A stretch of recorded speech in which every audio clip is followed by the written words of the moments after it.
Puerto রিকোর ponds বন্দরে ভিড়েছে অত্যাধুনিক missile destroyer, যাতে সগর্বে উঠছে মার্কিন পতাকা। জানান দিচ্ছে যুদ্ধের জন্য পুরোপুরি প্রস্তুত যুক্তরাষ্ট্র। ভেনেজুয়েলার বিরুদ্ধেই এ হুঁশিয়ারি।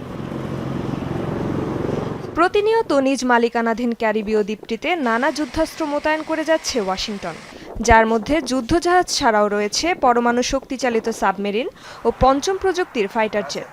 মোতায়েন করা হয়েছে 15,000 মার্কিন সেনা। এরই মাঝে ভেনেজুয়েলার মাদক পাচার দমন কার্যক্রম স্থলভাগেও জোরদারের হুমকি দিলেন মার্কিন রাষ্ট্রপ্রধান। আমরা এরই মধ্যে সমুদ্র পথে মাদক পাচার প্রায় বন্ধ করে ফেলেছি। এখন আর কেউ সমুদ্র দিয়ে আসতে চায় না। খুব শিগগিরই স্থলপথেও অভিযান শুরু করব আমরা, যা আরও সহজ হবে, আর খুব দ্রুতই শুরু হবে এ কাজ। অন্যদিকে মার্কিন আগ্রাসন রুখে দিতে তৎপর ভেনেজুয়েলার প্রেসিডেন্ট জানান, যে কোনো বিদেশি হুমকি রুখতে প্রস্তুত কারাকাস।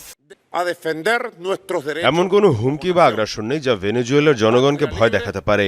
নিজেদের মাতৃভূমি, সাগর, আকাশ, আত্মা এবং ইতিহাস রক্ষায় অবিচল দৃঢ়তা নিয়ে প্রস্তুত তারা।